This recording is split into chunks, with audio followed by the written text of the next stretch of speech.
बोलना।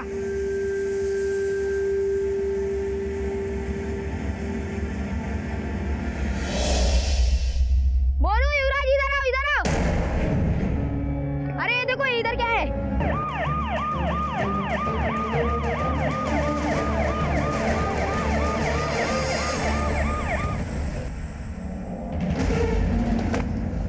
फोन किसने किया था? सर मैंने किया था, बच्चों ने मुझे बताया कि इधर कुछ तो गिरा है, इसलिए मैंने आपको कॉल किया। महेंद्र उठा कर लाओ।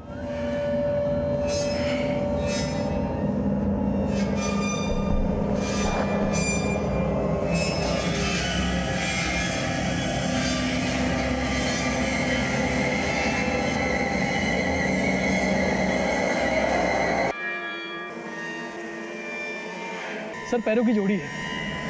सर ये देखिए नेल पॉलिश भी लगी हुई है, किसी औरत के हैं। एक काम करो, फॉरेंसिक टीम बुलवाओ और आसपास के पूरे इलाके को अच्छे से छान मारो। अगर पैर मिला है तो बाकी का हिस्सा भी आसपास ही होगा। सर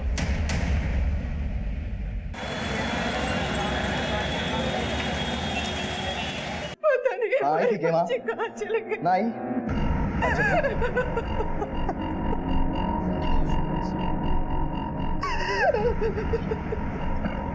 क्यों यार? 2-3 किलोमीटर तक सब तय पता कर लिया, कहीं कुछ पता नहीं चल रहा, कोई कुछ ना बता पा रहा।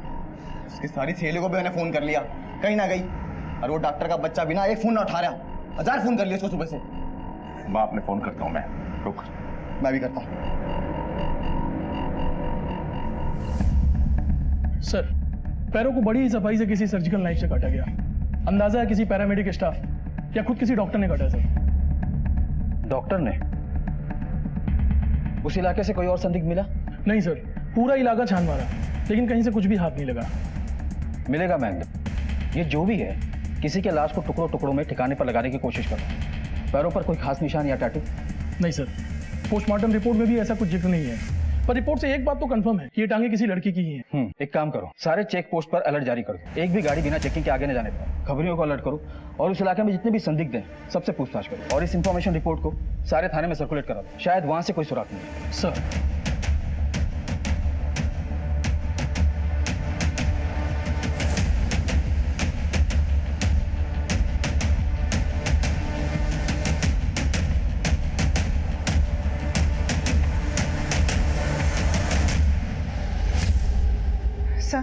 सर ये मेरी बेटी मधु की फोटो है। मधु के पति का फोन आया था, जरूर वो अपने पति के पास ही गई होगी। अरे काहे का पति? उसी ने भगाया उसे, और मैं तो तुमसे नेट बोलने दीजिए इन्हें। दोनों ने लव मैरिज की, लड़का डॉक्टर है। 3 हफ्ते पहले ही दोनों हमसे मिलने आए थे। पापा ये वीरेन है, मैं जिस हॉस्पिटल में काम करती हूँ वहां पे ये डॉक्टर हैं। तो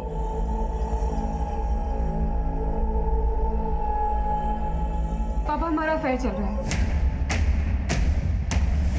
पिछले 3 महीनों से। क्या कह रही तू? पापा ये चाहते हैं मुझे, और मैं भी। सर हम दोनों एक दूसरे से ब्याह करना चाहे हैं। और फिर एक दिन हेलो मम्मी, वीरेन जी और मैंने शादी कर ली है। अभी उसकी शादी की बात गले से उतरी भी नहीं थी कि हेलो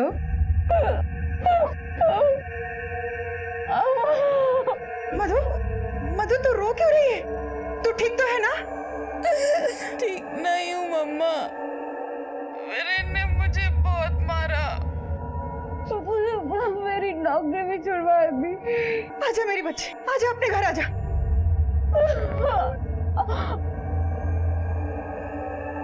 सर, वैसी हालत में मैंने वही किया जो एक माँ करती। मधु लौट के आ गई।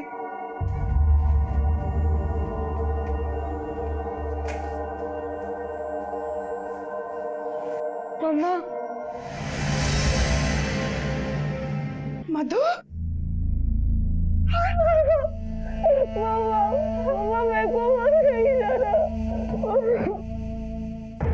साहब मधु ने अपने पति को छोड़ दिया था, लेकिन उसके पति ने उसको नहीं छोड़ा। मधु, ये बार बार किसका फोन आ रहा है बेटा? बात तो कर ले। वीरेन का फोन है माँ, हॉस्पिटल मिलने के लिए बुला रहा है। बिल्कुल मत मिलना उससे। मम्मा, मैं सोच रही हूँ उससे मिल लेती हूँ, मिलके किस्सा ही खत्म करती हूँ। उसको बोलते डिवोर्स पेपर तैयार करे, मुझे रहना ही नहीं उसके साथ। तलाक लेने को कह के गई थी, तब से लौट के आई ही नहीं। अरे लौट के कहां से आएगी वो, जब वही लेके गया उसे। हाँ साहब, सुबह से 1000 फोन कर लिए उस डॉक्टर के बच्चे को, एक भी ना उठाया।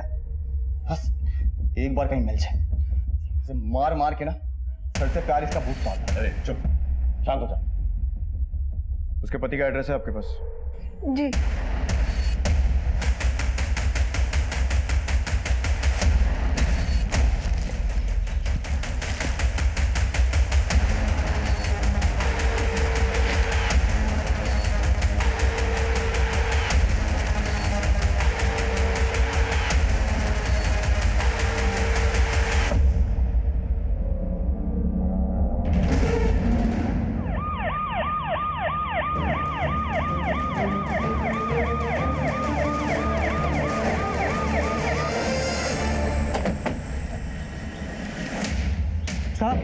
साहब ये देखो, ये देखो। सर, औरत के हाथ है। पहले पैर और अब ये हाथ। लगता है किसी को बेरहमी से मारकर कोई लाश को टुकड़ों में ठिकाने लगा रहा है। कौन हो सकता है?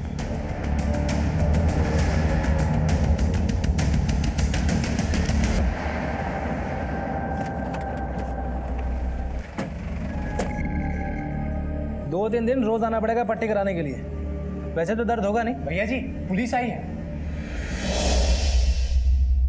पुलिस? अरे छोरी तो मजे में थी अठे, लेकिन एक दिन पता नहीं क्या हुआ, क्या भूत सवार हुआ, सुबह बैग उठाया और चल दी। आप डॉक्टर वीरेन नागपाल। पत्नी कहाँ है आपकी? मैंने भेजा नहीं है सर। क्यों? बुलाने के लिए फोन किया था ना उसे। सर किया था पर वो आई नहीं। दोबारा फोन किया तो फोन स्विच ऑफ था। लेकिन मधु के माँ बाप का बयान है कि तुमने, बल्कि आप सबने बहुत तकलीफ दी है उसे, मारपीट की है उसके साथ। कैसी बातें कर रहे हैं आप साहब? वो तो मजे में थी अठे। हम आप सर, बात दरअसल ये है कि ये जो मधु के घर वाले हैं एक नंबर के जाहिल लोग हैं। मुझे तो बात करते नहीं ये लोग, बात अब तक गाली या हाथ छोड़ देंगे। उस दिन जब मैं और मधु इनके पास अपनी शादी का प्रपोजल लेकर गए थे तो हम अपनी बिरादरी के बाहर अपनी लड़की की शादी नहीं कर सकते। अपने दिमाग में बात बिठा ले बस। भाई पापा चुप, बड़ी अंग्रेजी मत ना जा रहा है। अब देख डॉक्टर साहब, अगर तो परमिशन मांगने आए ना, वो तो किसी कीमत पे ना मिलने वाली। अरे बाकी रही तुम दोनों की अफेयर की बात, इसको ना यहीं की यहीं खत्म कर दो, यही तुम दोनों के लिए अच्छा होगा। समझ गया? देखिए, आप थोड़ा ना सलीके से पेश आए। अच्छा, ला सिखाऊं तेरा सलीका।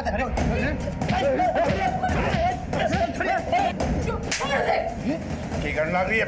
अपने बड़े भाई पे हाथ उठा ली तू? खड़ा है, यहाँ से बाहर निकल, घर से चल।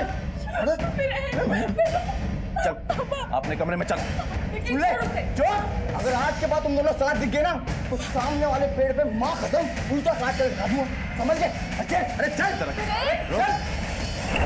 इन्हीं तमाशों के बीच सर एक दिन मधु मेरे पास आई। इनकी दवाइयाँ कंटिन्यू रखना, ठीक है? Madhu, so sorry. ठीक हो तुम? ठीक हूँ। I am so sorry Viren, I shouldn't have taken you there. मुझे वहां तुमको लेके ही नहीं जाना चाहिए था। ओके बाबा, तुम्हें पता तुम्हारे बापू और भाई को तो कब की जेल हो जानी चाहिए थी। उनके बारे में छोड़ो, मेरे बारे में सोचो। शायद मेरा कल से यहाँ पे हॉस्पिटल में आना बंद करवा दे वो लोग। फिर बताओ क्या करना है? शादी कर लेते हैं और फिर हमने शादी कर ली। और ने जब हमारी शादी के बारे में अपने घर वालों को बताया तो हमारे घर आने की जरूरत नहीं है, टांगे काट दूंगा तेरी। वो सब तो ठीक है, लेकिन फिर रोते हुए वापस क्यों चली गई थी वो? सर मधु को गलतफहमी हो गई थी। कैसी गलतफहमी? सर मधु मॉडर्न लड़की है, उसका रहना सहना कपड़े लत्ते सब। मैं भले ही डॉक्टर सही, लेकिन गांव में रहने वाला इंसान है। अपने संस्कारों से जुड़ा हुआ, अपनी मिट्टी से जुड़ा हुआ, और ये सब मधु को जचा नहीं।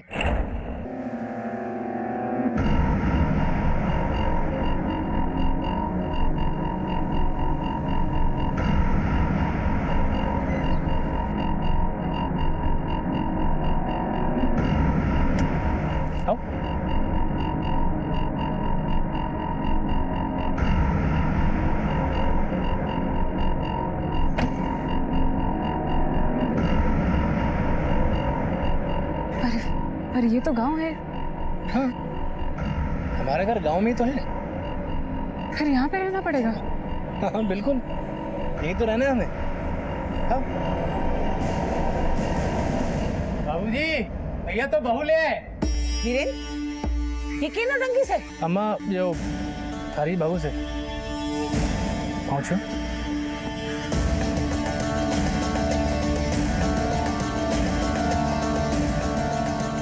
ब्याह करने से पहले बता तो दिया होता। बापू अब भीतर चलिए, हम बताते हैं। अम्मा आइए। सर वैसे तो मधु को गांव में घुसते ही प्रॉब्लम शुरू हो गई थी। सर मधु शहर की लड़की थी और हम ठहरे गांव वाले। लेकिन जब मेरे अम्मा बाबूजी ने उसके रहन सहन पर आपत्ति जताई तो अम्मा हम अस्पताल जा रहे हैं।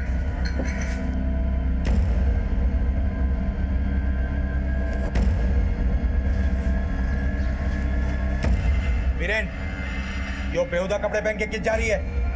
बेहुद? पापा जी हॉस्पिटल जा रही हूँ मैं। ये कौन सा अस्पताल? शादी हो गई है, चुपचाप घर पे रहो। पापा जी मैंने घर पे क्या करना है? हमारे अपने खेत हैं और हमारे यहाँ की औरतें खेत पे काम करने से। चल जा भीतर। मधु तुम आज घर पर ही रुक जाओ, मैं अस्पताल में मना करता हूँ। हाँ? क्या मना कर दोगे?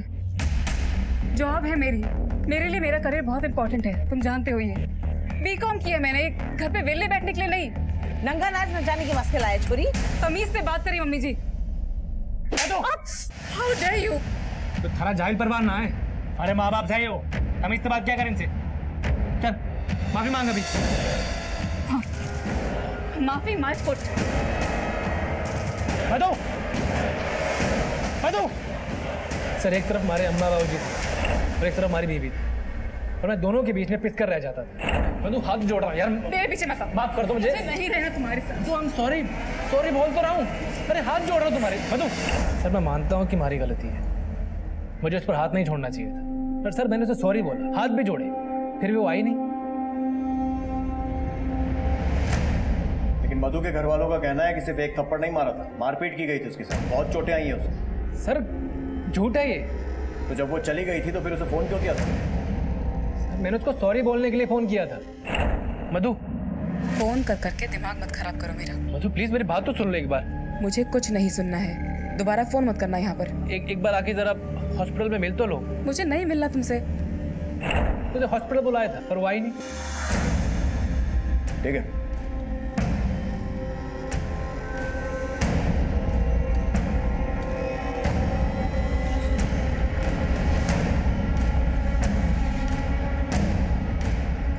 ए सुनो, चलो। मैं कहाँ जाऊँ? अरे चलो कुछ पूछताछ कर। मैंने क्या किया साहब? चलो। अरे साहब मुझे कहाँ ले जा रहे हो? चल चल बता। अरे साहब चल। अरे मैंने क्या किया साहब? मुझे कहाँ ले जा रहे हो? किया नहीं है, बता देखा क्या है? मैंने कुछ नहीं देखा साहब। अच्छा, तो अंदर पूछताछ में तेरे तोते क्यों उड़ रहे थे? कम इसको थाने लेके चल, चाय पानी देंगे ना, सब बोलेगा। चल चल। साहब पूरी बात तो नहीं मालूम, लेकिन बीरेन भैया अक्सर फोन पे बात करते हैं।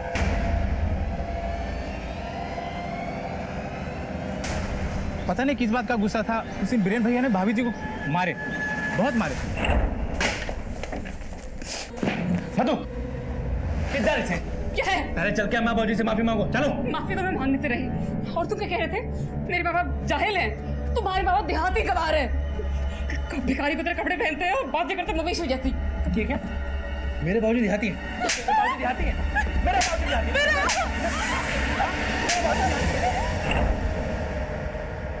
अरे साहब कित लेके जा रहे हो? सर मुझे क्यों लेके जा रहे हो? कुछ ना किया इसने। सर मैंने थप्पड़ ही मारा। अरे साहब छोड़ो, मारे छोड़े ने। छोड़ दो। कहाँ लेके जा रहे हो? साहब अरे कुछ ना किया इसने। साहब छोड़ो। अरे कहाँ ले गए? ये सब उस मनहूस छोरी की वजह से हुआ है, कीड़े पड़े उसके। सर मैं क्यों मारूंगा मधु को? हमारी बीवी है वो। फोन पर किससे बातें होती थी तेरी? डॉक्टर हूँ सर, हॉस्पिटल के कलीग्स हैं, मरीज हैं, सबसे बात होती रहती है। कॉल रिकॉर्ड से सब पता लग जाएगा कितने मरीज हैं और कितने कलीग्स हैं। सर हमारी बात मान नहीं रहे हैं। आप मधु के बापू और भाई को पकड़िए। उन्होंने ही गायब किया है मधु को। सर उसका भाई तो पेट से लटकाने की धमकी दे रहा था कि इज्जत, जात, बिरादरी, समाज, इन सब की बेड़ियां हैं सर उनके दिमाग में। मधु के पति वीरेन ने अब शक की सुई मधु के ही परिवार की तरफ घुमा दी थी। परिवार का मधु के प्रेम विवाह को लेकर आक्रोश इस बात को हवा भी दे रहा था। बहन और जीजा को मारने की धमकी दी थी ना तूने? हाँ साहब, दी थी, धमकी दी थी। मारा भी था उस नाली के कीड़े को, और उसको नहीं, अपनी बहन के भी 2 थप्पड़ मारे थे। माँ की कसम, माँ की कसम, उससे ज्यादा कुछ नहीं, उससे ज्यादा कुछ नहीं किया, माँ कसम।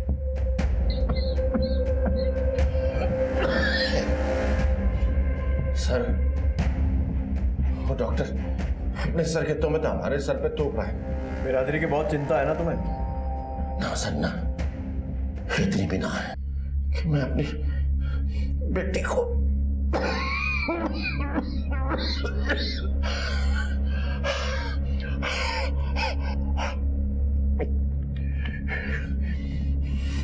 जिस दिन मधु गायब हुई थी, कहाँ थे तुम?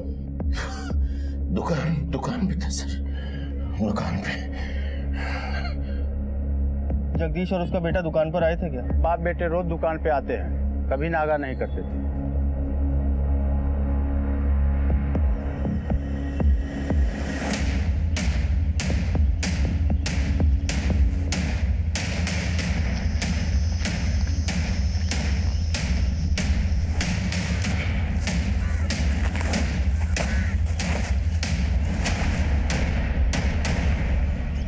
सर किसी औरत का धड़ लग रहा है। चेहरा काफी कुचला हुआ है, जैसे लग रहा है किसी नुकीले पत्थर से वार किया गया। ये देखिए सर, ये मंगलसूत्र।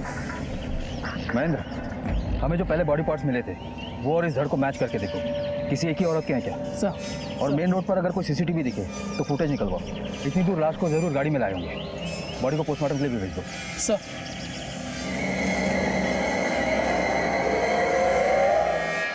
साहब, एक तो मेरी बेटी गायब है, उस पर से आपने मेरे पति और बेटे को बंद करके रखा है। बंद नहीं किया है, पूछताछ के लिए बुलाया था इन्हें, छोड़ भी रहे, और शक की बिना पर वीरेन को भी गिरफ्तार किया है हमने। बहुत सही, ये तो बहुत सही किया साहब आपने। तो उलट पड़ेंगे ना, सब कुछ उगलेगा। अच्छे से ढुकाई करना साहब। चुप कर, हमें क्या करना और क्या नहीं ये पता है।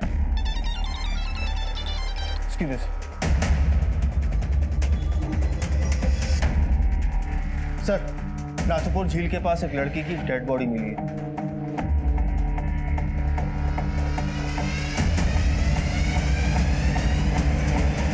आपको पता नहीं, आपसे बात करके मुझे कितना सुकून मिलता है। आप तो मुझे मेरे हस्बैंड से भी ज़्यादा समझते हैं। Thank you for helping me. कल मिलते हैं। Good night sir.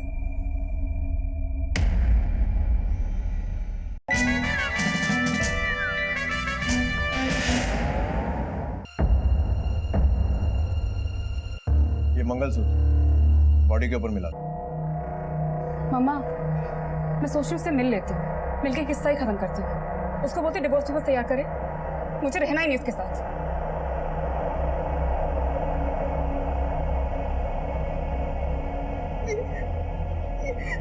ये तो मेरी मधु का है।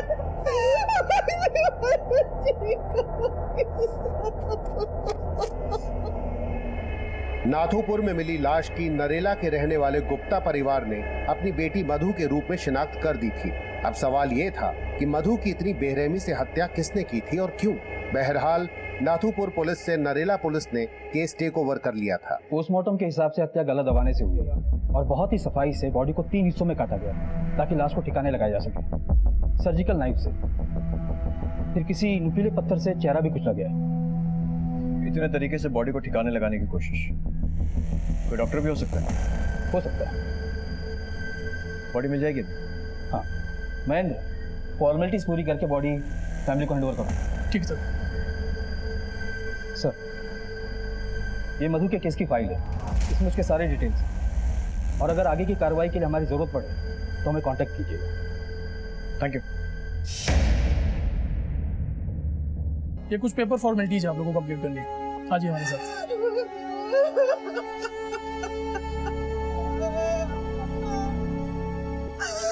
Ha ha ha ha! ना दो रो मत।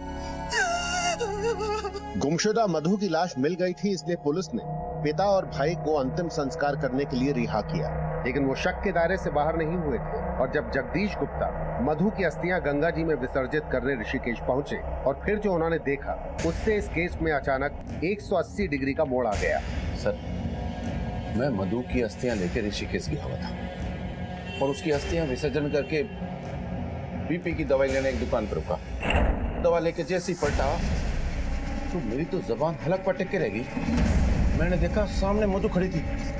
मैं जोर से चिल्लाया, मधु मधु, और उसने जैसे ही मेरी आवाज सुनी गायब हो गई। भाग गई। भीड़ थी, मैं हटा के जैसे वहां तक पहुंचा तो कोई भी नहीं।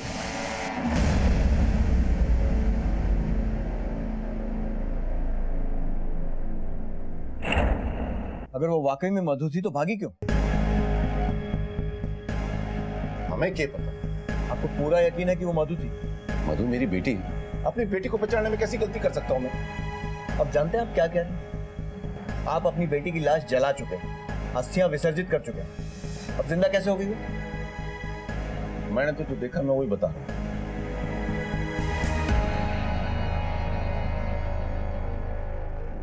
सर ये मेडिकल स्टोर का फुटेज। सर देख, वही कटकाटी है, तो सलवार भी वैसी पहन रखी है, पर चेहरा तो नहीं दिख रहा है ना? सर मैंने सामने से देखा है। क्या लगता है शर्मा? सर सीसीटीवी फुटेज देख के लगता है कि हो भी सकती है और नहीं भी, लेकिन जगदीश का कहना है कि ये मधु ही है। एक बात तो तुमने सही कही, ये केस घूम फिर कर बाप बेटे पर आ रहा है। कहीं ऐसा तो नहीं है कि दोनों तमाशा खड़ा करके हमें भटकाने की कोशिश कर रहे हैं? सर ये बात मीडिया तक भी पहुंच चुकी है। पुलिस के सामने बड़ा प्रश्न ये था कि किस पर विश्वास करें, मां पर जिसने बेटी की लाश की शिनाख्त की थी, या पिता पर जो उसे जिंदा देखने का दावा कर रहा है। कहीं इस खेल में मधु के पति डॉक्टर वीरेन का हाथ तो नहीं था? मधु की मानो उस लाश को मंगलसूत्र से पहचाना था। Right sir.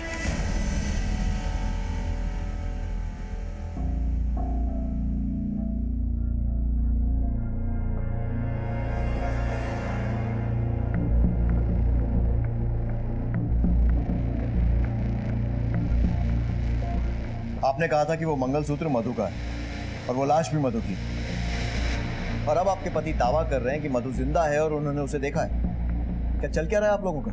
सर मुझे पूरा यकीन है कि वो मंगलसूत्र मधु का ही है, और फिर मैं अपनी बेटी का मंगलसूत्र पहचानने में धोखा कैसे खा सकती हूँ? और रही बात मेरे पति के बयान की, वो तो जांच आप लोग कर ही रहे हैं ना। ठीक है, अब वो मंगलसूत्र ही बताएगा कि वो किसका है। सर मधु मर्डर केस में जो लाश मिली है, ऐसा बताया जा रहा है कि वो लाश मधु गुप्ता की नहीं बल्कि किसी और की है। पुलिस विभाग से इतनी बड़ी गलती कैसे हो सकती है कि लाश की पहचान किए बिना उसका अंतिम संस्कार कर दिया गया है? सर लाश की डीएनए टेस्टिंग अब तक क्यों नहीं की गई है? देखिए हम लोगों की जांच जारी है। सर वो लाश अगर मधु गुप्ता की नहीं है तो फिर किसकी है?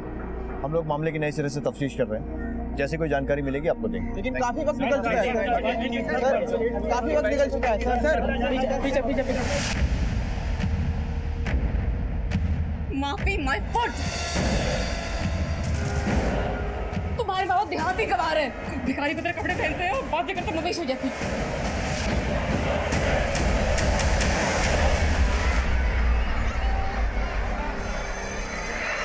मेरी बात तो सुन। देखिए मैं 3 दिन से आ रहा हूँ, लेकिन मेरी वाइफ का कुछ पता नहीं चलता। ये मैं आपको 3rd टाइम बता रही हूँ कि सीमा मैम यहाँ 3 दिन से नहीं आई। आप चाहिए तो हमारा अटेंडेंस रजिस्टर चेक कर लीजिए सर, आपको खुद समझ आ जाएगा। आपको कहीं भी उनके सिग्नेचर नजर आ रहे हैं? देखिए मैंने हर जगह उसको ढूंढा, लेकिन वो कहीं नहीं मिली। मेरी बच्ची को देखिए, रो रो के आधी हो चुकी। सर मैं बिल्कुल समझती हूँ, मैं आपको सजेस्ट करूंगी कि आप पुलिस के पास जाइए। मैं पुलिस में भी जाके इन्फॉर्मेशन कर चुका। सर देखिए, अगर मुझे कुछ पता चलता है तो मैं आपको बता दूंगी।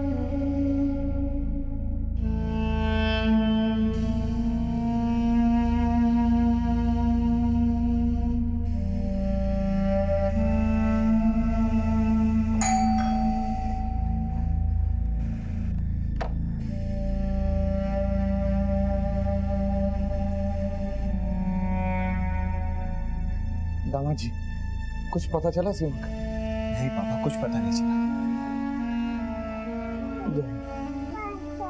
दामाद जी एक बार पुलिस से फिर से पता करो ना, शायद कुछ पता चल जाए। पापा पुलिस से वो कहते हैं कि पता चलेगा तो आपको इन्फॉर्म कर दें। फिर भी आप कहते हैं तो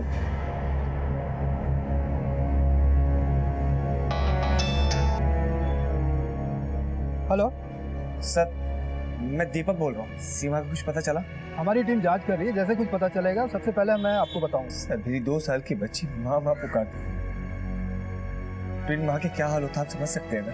हम लोग इंक्वायरी कर रहे हैं, जैसे कुछ पता चलेगा हम आके बताएंगे।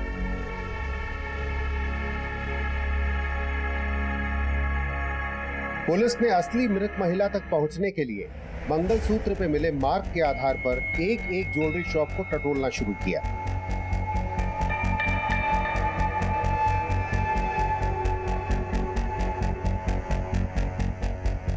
हाँ सर, ये हमारी दुकान का है। इसको हम ऑर्डर से बनवाते हैं सर। बता सकते हैं किसने बनवाया था? सर बिल्कुल, चेक करना पड़ेगा।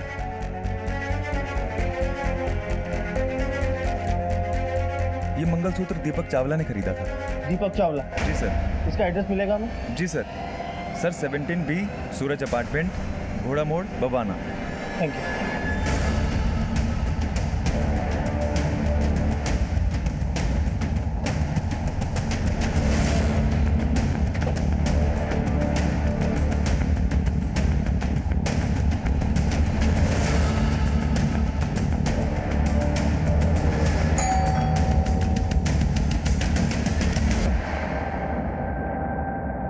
ये लोग दिल्ली के नरेला थाने से आए। मेरी बीवी मिली? कुछ पता चला उसका? हमें एक लड़की की डेड बॉडी के पास से ये मंगलसूत्र मिला। पहचानते हैं इसे?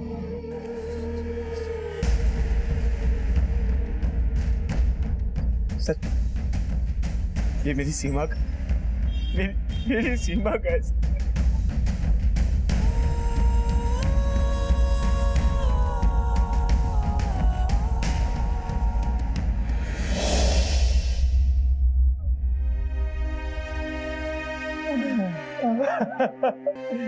मुझे ले चलिए वहाँ, एक बार बेटी की लाश तो देख लूं। दरअसल एक परिवार ने आपकी बेटी की शिनाख्त की थी और उसी परिवार ने उसका अंतिम संस्कार भी कर दिया। सर, आप मजाक कर, ऐसा कोई कर सकता है क्या? और आप इतने यकीन के साथ कैसे कह सकते हैं कि जो लाश मिली है वो मेरी पत्नी की है? देखिए, उसी बात को वेरीफाई करने के लिए आपकी बेटी की डीएनए से बॉडी के डीएनए को मैच करवाना जरूरी है। तो ये सब क्या हो रहा है? और ये सब क्या बोल रहे हैं? और ये मंगलसूत्र?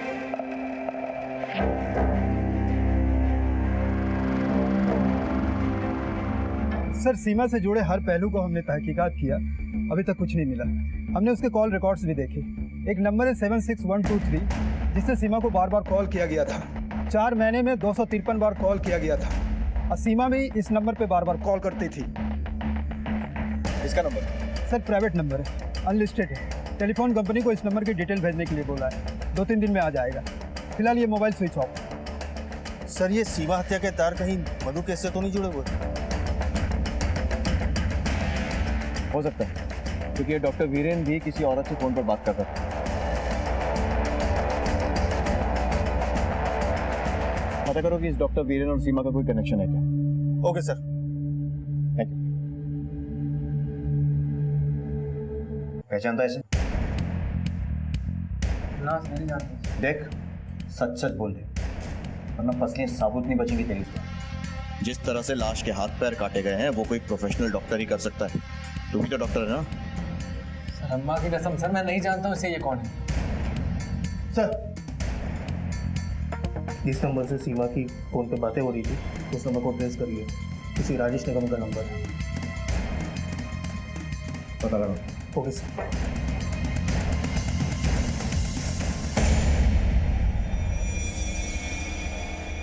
हाँ जी, कहिए। पुलिस नरेला थाने से। अच्छा, ये मैं बात नहीं। हाँ सर, कहिए। ये नंबर आप ही का? जी हाँ, मेरा नंबर है। तो स्विच ऑफ क्यों है? सर, वो बिल ज़्यादा आ रहा था इसलिए मैंने वो नंबर ही हटा दिया। जिस तरह अपनी गर्लफ्रेंड को रास्ते से हटा दिया। कौन गर्लफ्रेंड? सीमा, जिससे पिछले 6 महीने से आप लगातार फोन पे बातें कर रहे थे। सर, सीमा मेरी गर्लफ्रेंड नहीं है, वो एक परेशान औरत है, हमेशा पैसे के लिए रोती रहती है और एक हफ्ते से वो एब्सेंट है। वो एब्सेंट इसलिए है क्योंकि उसका मर्डर हो गया है। क्या? ओह माय गॉड, कब? ये तो आप ज्यादा बेहतर बता सकते हैं कि कब, कहाँ और क्यों, क्योंकि मर्डर से एक रात पहले भी उससे आपकी बात हुई थी फोन पर। देखिए सर, मैं मानता हूँ मैं उनसे रोज बात करता था, उसे पैसे की प्रॉब्लम थी, इसके लिए शायद वो डिप्रेशन की शिकार थी सर। तो मेरे और उसके बीच में एक हमदर्दी का रिश्ता था, उसका सुसाइडल नेचर था सर। एक दिन स्कूल के छत से कूदने लगी, अच्छा हो गया प्यून ने देखा। सर मैंने उसे बहुत समझाया, मुझे उसकी टेंशन होती थी इसलिए मैं उसे कॉल करता था। देखिए मर्डर केस है और क्रिमिनल अभी तक पकड़ा नहीं गया, और जब तक क्रिमिनल पकड़ा नहीं जाता आप ये शहर छोड़कर हमें बिना बताए जा नहीं सकते। जी। सीमा के डिप्रेशन की क्या वजह थी? डिप्रेशन तो नहीं था सीमा को, वो तो बहुत खुश थी अपनी बेटी और पति के साथ में। लव मैरिज थी दोनों की। अच्छा, सीमा ने कभी आपको पैसे की तंगी के बारे में बताया था? कोई फाइनेंशियल क्राइसिस? नहीं सर, कोई फाइनेंशियल क्राइसिस नहीं था। दीपक ठीक ठाक कमाता है, 2-4 बिजनेस है उसके। सीमा से उसकी कोई शिकायत भी नहीं सुनी मैंने।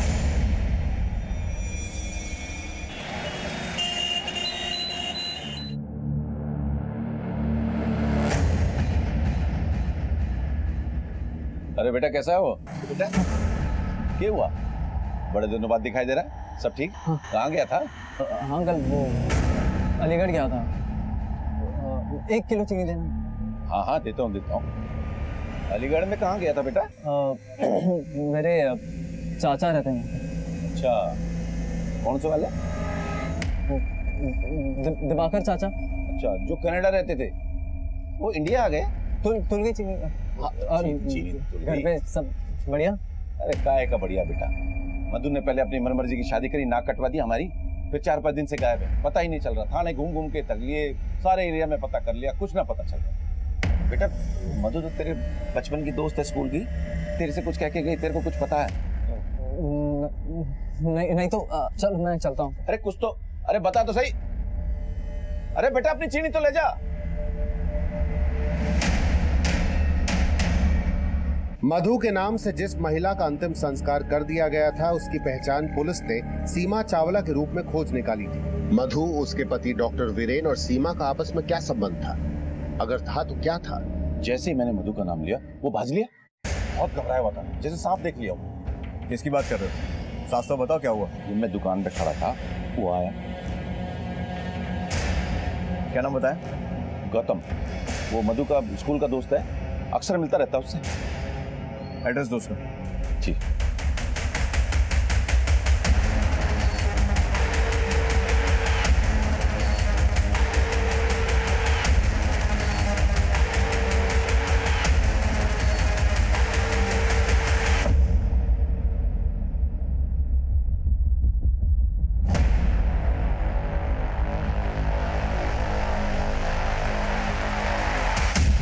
चल सच बता, वरना 4 लठ पड़े ना तो अपने आप पकने लगेगा।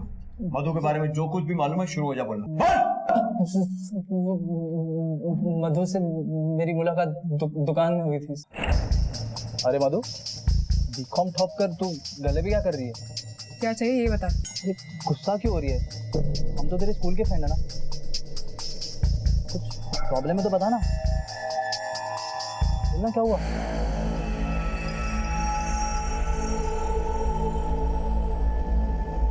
कई बार हम दुकान में ही मिलने लगे और धीरे धीरे उसने अपने दिल का दर्द मुझे बताना शुरू कर दी। मेरी लाइफ भी कितनी स्ट्रेंज है। जहाँ एक और जिद करके शादी करी, अब मुझे मिला ही क्या? पति से धोखा और उसके घर वालों से इतनी नफरत, और दूसरे ओर मेरे अपने घर वाले भी जल्लाद हुए पड़े। तू यहाँ कर क्या रही है यार? इतनी पढ़ी लिखी है, निकल जाना यहाँ से। कहाँ जाऊँ? एक जगह है, वहाँ यहाँ के परिंदे भी परनिवास है, और नौकरी तुझे यूं मिल जाएगी। और फिर वो घर छोड़कर आ गई। जा कर रहे हैं? मुरादाबाद, वहाँ मेरे एक दोस्त का घर खाली है, बिल्कुल खाली। अभी वो मुरादाबाद में है।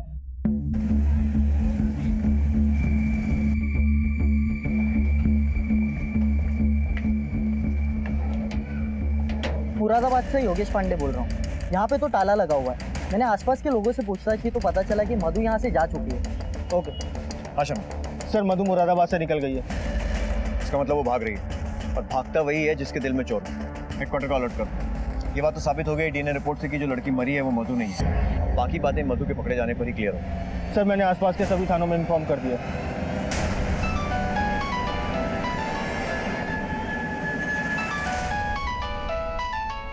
हेलो बेटा, कहाँ है तू? प्लीज घर आ जा, घर आ जा बेटा। कौन है? किसका फोन है? हेलो हेलो, कौन बोल? हेलो, किसका फोन? मधु का।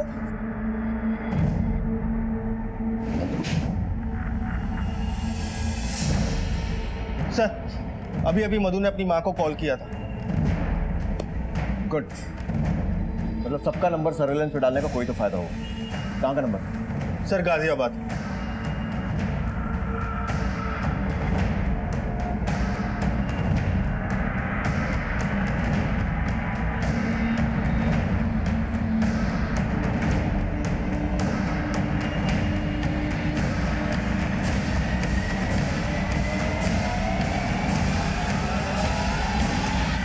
आपको पता नहीं आपसे बात करके मुझे कितना सुकून मिलता है। आप तो मुझे मेरे हस्बैंड से भी ज़्यादा समझते हैं। Thank you for helping me. कल मिलते हैं। Good night sir.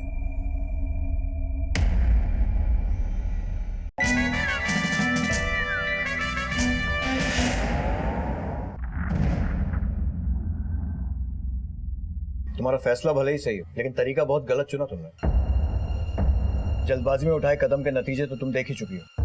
देखो मधु, लाइफ में कुछ भी थाली में सजा कर नहीं मिलता। रिश्तों को निभाने के लिए, चीजों को पाने के लिए बहुत मेहनत करनी पड़ती है, और कई बार हालात से समझौता भी करना पड़ता है। तुमने लाइफ को सिर्फ अपनी मर्जी से जीने की कोशिश की, बिना ये सोचे कि दूसरों पर क्या असर पड़ेगा। और इसीलिए आज सब कुछ होते हुए भी तुम्हारे पास कुछ नहीं है। मुझे अपने उस जाहिल पति और उसके गवार परिवार के साथ नहीं रहना है, ना इन जिद्दी और गुस्से से भरे लोगों के साथ। मुझे अकेले और आजाद रहना है सर। अपनी जिंदगी अपने उसूलों पे जीनी है। कुछ बनना है मुझे।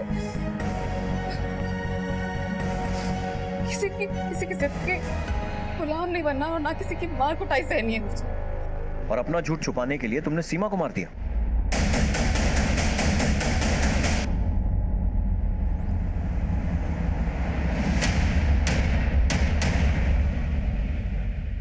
ओके सर, जिन 3 एरियाज में हमें वो बॉडी पार्ट्स मिले थे, उस एरिया के मोबाइल टावर के रिकॉर्ड्स आ गए हैं, और उनमें से एक एरिया में दीपक चावला का मोबाइल एक्टिव था। बाकी 2 पर? सर बाकी की 2 जगह पे एक्टिव नहीं था। इसका मतलब ये बात तो पक्की है कि दीपक चावला 3 में से एक जगह पर मौजूद है, और हो सकता है कि बाकी 2 जगह पर उसने किसी और की मदद से वो बॉडी पार्ट्स पिकवाए। बाकी 2 नंबर की डिटेल्स भी करो, पता करें कि इस दीपक चावला और इन दोनों नंबर्स में क्या कनेक्शन। Okay sir. मैंने कुछ नहीं किया सर, मेरी बात तो सुनिए। सब पता चलेगा क्या किया तूने। मैंने कुछ नहीं किया सर। चल बता अपनी कहानी। शुरू।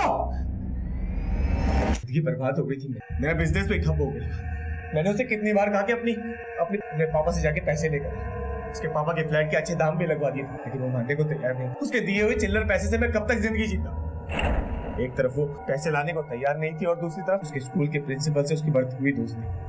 Thank you sir. आपको पता नहीं आपसे बात करके मुझे कितना सुकून मिलता है। आप तो मुझे मेरे हस्बैंड से भी ज़्यादा समझते हैं। Thank you for helping me. कल मिलते हैं। Good night sir.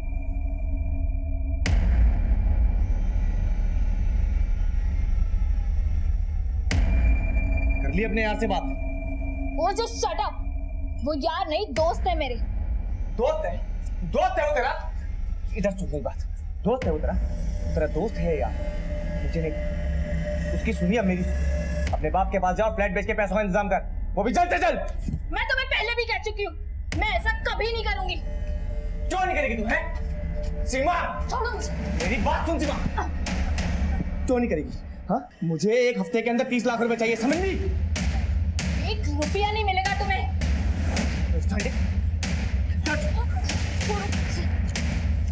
ये पकड़ ये पेपर। क्या और ये? अपने बाप के पास जा और इन पेपरों पे सिग्नेचर करवा के ला अपने बाप से। किस चीज के पेपर हैं ये? प्रॉपर्टी। साइन? कोई साइन नहीं करूंगी मैं इसमें, कभी भी नहीं, समझे तुम? साइन नहीं करेगी, साइन नहीं करेगी तू? गला छोड़ो मेरा। मुझे पैसे चाहिए, मुझे पैसे चाहिए। गला छोड़ो।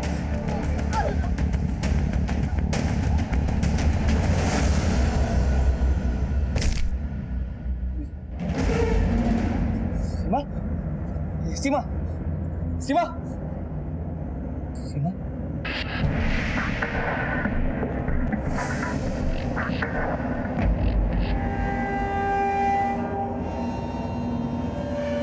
डॉक्टर नारंग, 10 लाख रुपए का लालच देकर मैंने अपने डॉक्टर दोस्त नारंग को अपने घर में और फिर सीमा की लाश के टुकड़े कर मैंने अलग अलग जगहों पे ठिकाने लगा दिए।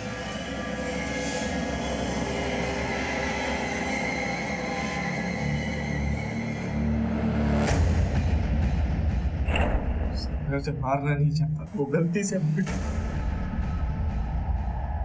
मुझे न्यूज़ में जब पता चला कि सीमा की लाश का किसी और परिवार ने अंतिम संस्कार कर दिया तो मैं निश्चिंत हो गया कि अब मुझे कोई नहीं पकड़ सकता। और फिर जब आप लोग मंगलसूत्र को लेकर मेरे पास आए तब मैंने अपने आप को बचाने की कोशिश की, मगर पकड़ा गया। उठाकर लाओ उसको। Yes sir. लाश को काट कर ठिकाने लगाने के जुर्म में डॉक्टर नारंग को भी दोषी पाया गया और सजा सुनाई गई। अपनी जिंदगी की गाड़ी को जल्दी पटरी पे डालने के लिए गलत रास्ता चुनने से कभी मंजिल नहीं मिल सकती। इसलिए कामयाब जिंदगी के लिए सूझबूझ, सब्र और एडजस्टमेंट भी जरूरी है।